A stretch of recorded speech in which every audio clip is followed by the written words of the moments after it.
आज हम बात करने वाले हैं भारत के सिलीगुड़ी कॉरिडोर, जिसे चिकन्स नेक भी कहा जाता है, और वहां भारत के मिलिट्री बिल्डअप के बारे में। क्यों भारत इस जगह पर हजारों सैनिक तैनात कर रहा है, क्यों यहां 3 नए मिलिट्री गैरिसन्स बनाए जा रहे हैं, और क्यों इस पूरे क्षेत्र को लेकर बांग्लादेश और चीन दोनों चिंतित हैं। आइए जानते हैं पूरा मामला सरल शब्दों में। दोस्तों, सिलीगुड़ी कॉरिडोर भारत का एक बहुत ही छोटा लेकिन बेहद अहम हिस्सा है। ये सिर्फ 24 किलोमीटर चौड़ा एक पट्टी है जो भारत के उत्तर पूर्वी राज्यों को देश के बाकी हिस्सों से जोड़ती है।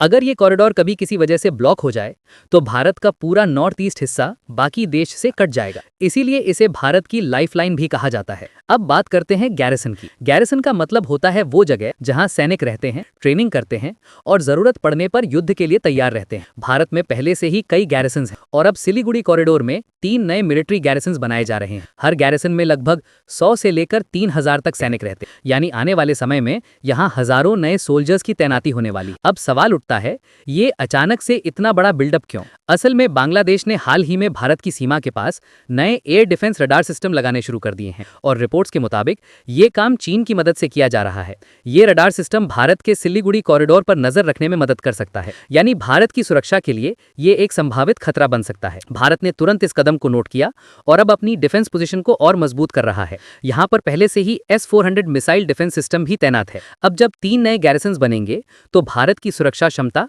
कई गुना बढ़ जाएगी। इससे साफ संदेश जाता है कि भारत किसी भी स्थिति के लिए पूरी तरह तैयार है। हाल ही में बांग्लादेश में ग्रेटर बांग्लादेश नाम से एक किताब का कवर सामने आया, जिसमें भारत के कुछ हिस्से भी दिखाए गए थे। इसके बाद भारत ने नॉर्थ ईस्ट में बड़ा युद्धाभ्यास यानी मिलिट्री एक्सरसाइज शुरू कर दिया। अब इंडिया का मैसेज साफ है, अगर कोई भी देश हमारे कॉरिडोर या हमारी सीमा पर नजर डालने की सोचता है तो भारत उसके लिए हर जवाबी कदम उठाने को तैयार है। दोस्तों, सिलीगुड़ी कॉरिडोर पर जो हो रहा है वो सिर्फ एक क्षेत्रीय मुद्दा नहीं, ये भारत की राष्ट्रीय सुरक्षा से जुड़ा मामला है। भारत अब एक असर्टिव और कॉन्फिडेंट राष्ट्र बन चुका है जो देश की सीमाओं की रक्षा के लिए हर संभव कदम उठाने को तैयार है।